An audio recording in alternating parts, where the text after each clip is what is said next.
Semula aku menanggapinya acuh tak acuh. Tapi lama-lama Lingga, Kiki, Eza, mereka menghilang dari peredaran. Mereka tak mau bersahabat denganku lagi. Kalian lihat? Kalian lihat ini? Apa arti galang persahabatan ini? Berguna. Ini. Ya, Mak. Sebentar. Obatnya sudah dibeli kok.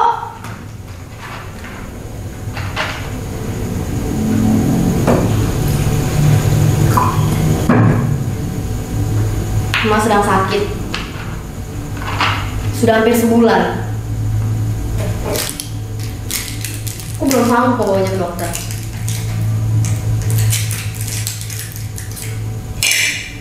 Kata orang, biaya berobat dokter itu mahal. Memang benar. Apa? Apa kalian bilang? BPJS? Dari mana kami membayar iuran tiap bulannya? Bisa makan 3 kali sehari saja sudah bersyukur. Lagi pula, kata Bu Siti yang kerja di puskesmas itu, dia pernah bilang, iuran BPJS yang nunggak atau nggak dibayar terancam kena denda. Ya udahlah, orang susah memang dilarang sakit.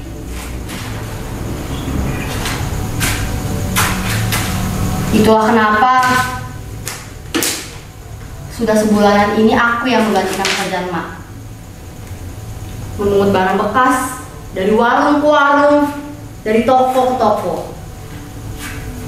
Tak jarang aku memungut barang bekas yang sengaja dibuang oleh pemiliknya.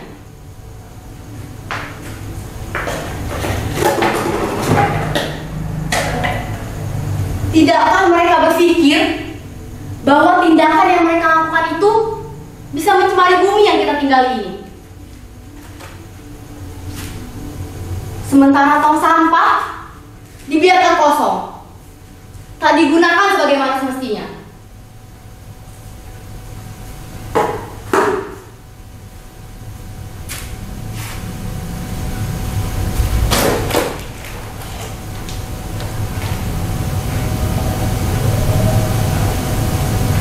Sejak Bapak meninggal 5 tahun lalu, Emak yang menggantikan Bapak menjadi tulang punggung keluarga. Sempat menjadi buruh cuci dengan upah seikhlasnya. Dengan upah yang kecil, resiko yang Emak tanggung cukuplah besar. Pakaian yang luntur atau robek sedikit saja harus diganti 2 kali lipat. Bayangkan saja, lambat laun tenaga Mas makin berkurang. Dia sudah tidak sanggup lagi untuk mencuci. Sekarang Mas memilih untuk menjadi pemulung. Resiko yang Mas tanggung memang tidak cukup besar, tetapi upahnya juga cukup kecil.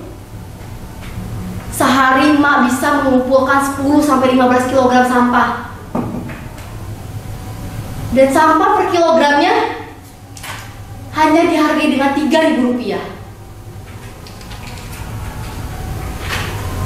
Cukup untuk kami membeli beras, lauk pauk, dan sedikit jajan untukku. Semua itu Mak lakukan hanya demi memenuhi kebutuhan sekolahku.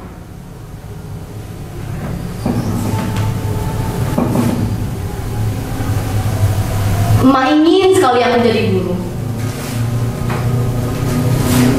Menjadi guru adalah cita-cita emak dari kecil. Emak pernah bilang, "Ai, bagaimanapun pahitnya hidup, ingat, Ai masih punya Tuhan. Ai gak boleh nyerah untuk menggapai cita-cita." Begitu pesan Mak.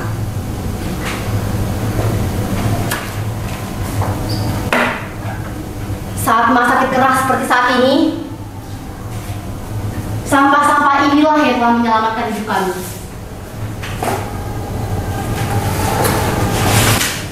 Pepatah bilang, sampah satu orang adalah harta bagi orang lain. Yang benar. Dengan sampah-sampah ini, kami masih bisa makan, aku masih bisa sekolah. Bahkan, jika ada uang lebih, aku masih bisa membeli pulsa internet.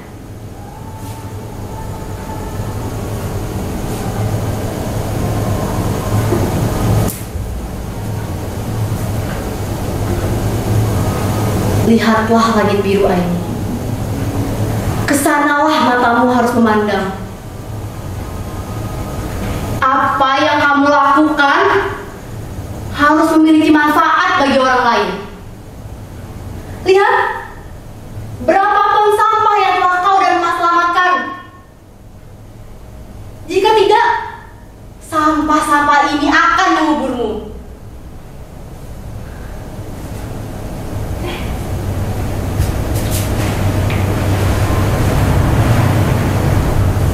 Kalian pasti curiga, kenapa aku bisa memiliki handphone Android ini? Sedangkan aku saja hanya seorang anak pemulung, iya kan? Baik, akan sedikit kuceritakan. Dalam rangka memperingati 17 Agustus tahun lalu, Pak Lurah memintaku untuk mengajak teman-teman semua mengikuti lomba gerak jalan. Dan aku ditunjuk sebagai ketuanya. Meskipun awalnya ragu, kami berlatih dengan giat. Pak Lurah bilang begini, Aini, kamu hebat, jempol untuk kamu.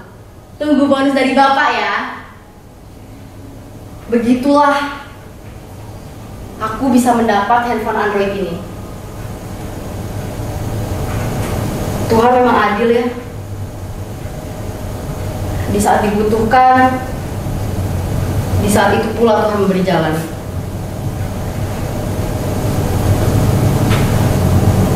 Apa? Kalian masih belum percaya?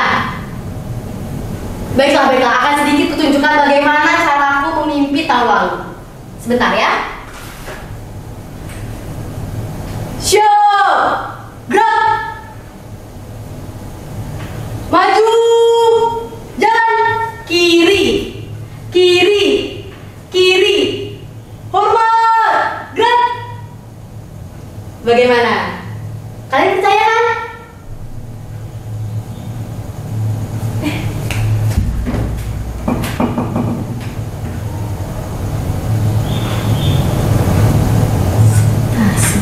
Sebentar.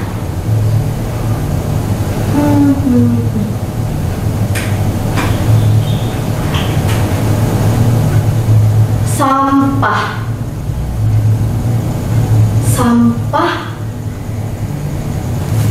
Sampah plastik menyebabkan pencemaran tanah karena sifatnya yang sulit terdekomposisi. Dan plastik membutuhkan waktu 10 sampai 20 tahun untuk dapat terurai secara alami.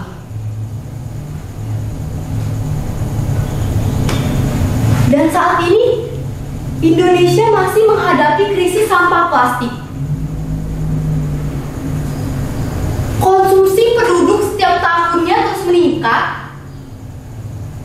tetapi kesadaran untuk mengolah sampah plastik tidak ikut meningkat.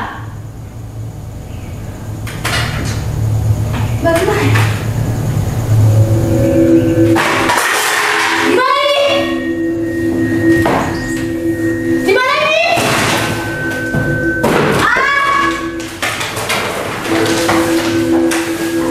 Langit pekat, pohon-pohon mati, air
bahwa tangan kecil ini harus berbuat sesuatu.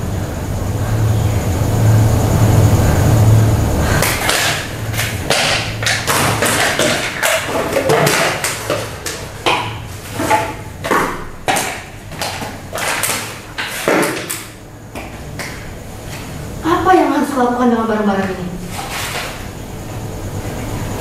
Apa yang bisa aku perbuat dengan barang-barang ini?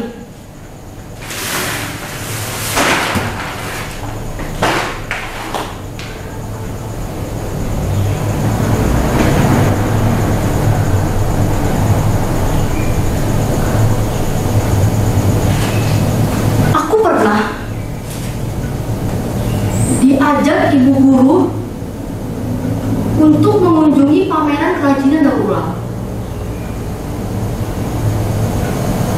Di spanduk pintu masuknya tertulis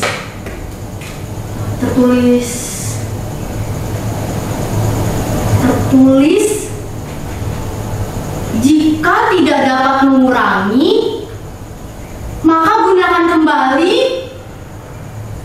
perbaharui, haluskan kembali, dan daur ulang. Aku masih mengingatnya dengan sangat jelas.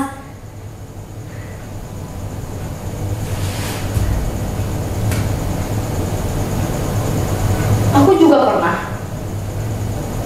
mengikuti salah satu workshop.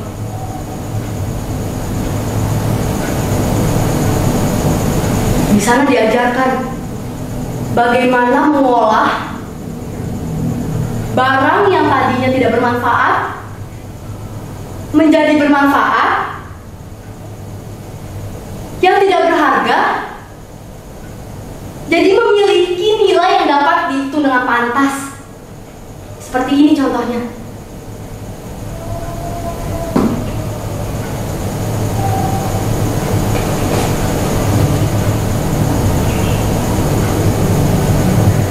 Lalu, kenapa aku harus minder? Kenapa aku harus malu?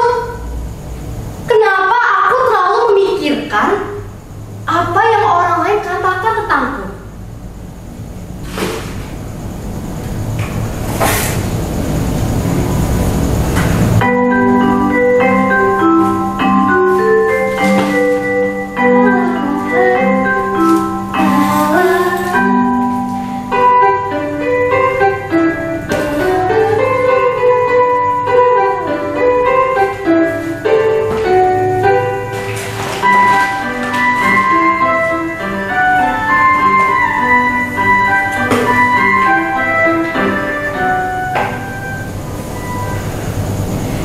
Pagi ini sangat cerah suasananya.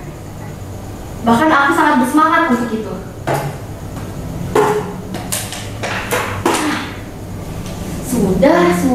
Sudah. Oh iya, tanggal berapa sekarang? 17.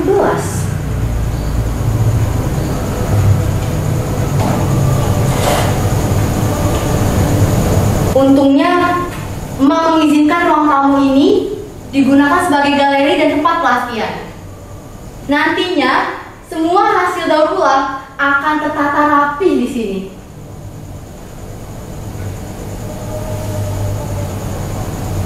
Sebentar.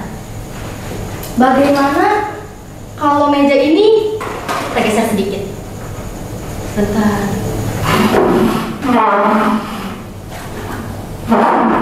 Bagaimana? Sudah cocok belum? Bilang saja kalau belum cocok. Sebentar, aku geser ke sini. Bagaimana? Sudah kan?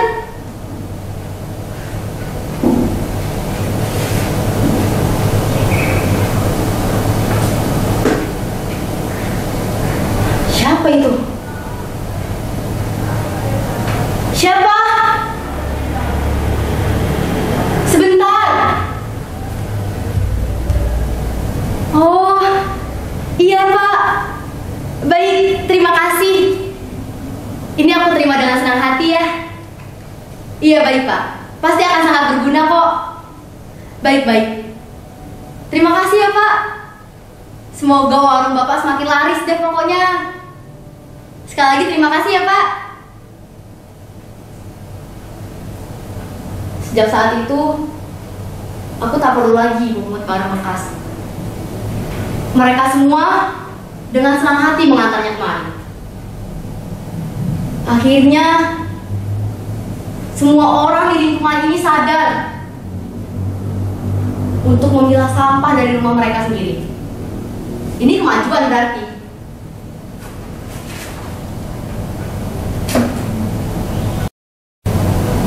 Melalui aktivitas sosial media, semua aktivitas kerajinan ulang bisa dilihat dari semua kalangan.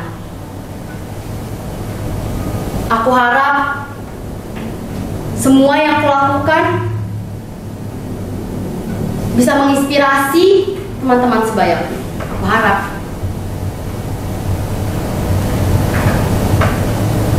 Tapi handphone ini harus dijual untuk biaya berobat emak. Emak harus segera dibawa ke dokter. Obat yang aku beli di warung sudah tak mampu lagi mengobati emak.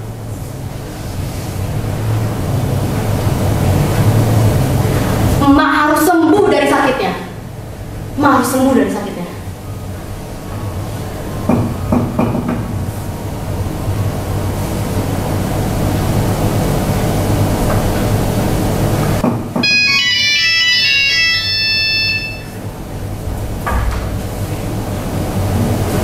Halo? Iya Pak? Betul, saya Aini? Iya betul. Iya Pak, saya yang mengolah sampah-sampah itu.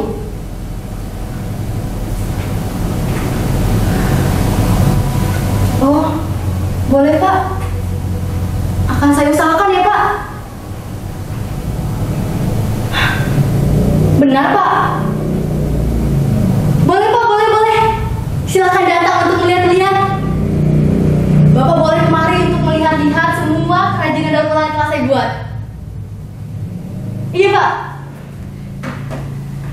Aku mendapat tawaran undangan pameran bulan depan. Yes! Kerajinan daur ulangku akan dipajang bersama karya pengrajin daur ulang lainnya. Tapi bagaimana kalau karyaku tidak sebagus mereka? Lalu aku akan ditertawakan, dianggap tidak profesional. Aduh, bagaimana ini? Apakah tawaran tersebut harus aku tolak? Tidak boleh. Tidak boleh. Aku harus optimis, yakin, percaya diri. Ini kesempatan baik ini.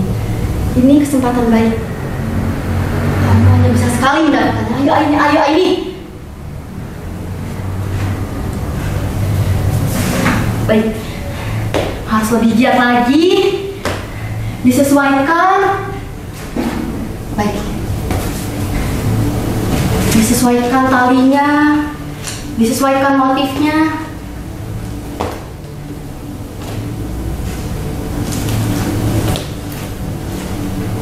Yang sudah selesai akan dipajang di pojok situ saja.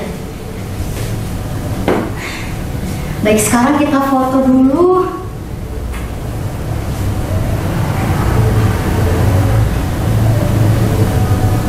Baik, dari sisi sini. Baik, sudah. Dan sini sudah.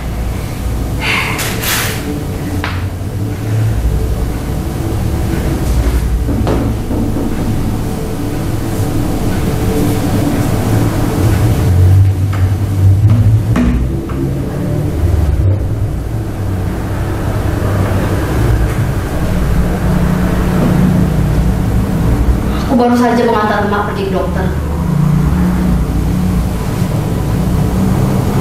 Penyakit emak cukup serius. Tetapi emak bersikeras untuk pulang. Dokter pun tak menjelaskan lebih detail apa sebenarnya penyakit emak. Dia hanya memberitahuku berapa kali obat ini harus diminum. Tetapi dia tidak menjelaskan. Dia tidak menjelaskan kepadaku apa sebenarnya penyakit emak. Saat aku ingin bertanya lebih lanjut, tatapan emak mengisyaratkan agar segera membawanya pulang. Dan di perjalanan pulang, emak berkata, "Ai, kamu pahlawan emak." Tidak, kukatakan dengan jelas tidak. Ai yang bangga sama emak. Karena pahlawan sesungguhnya adalah emak.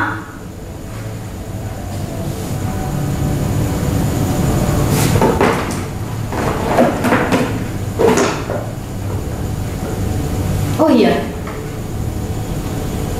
Lingga, Kiki, Eza, mereka akan datang kemari.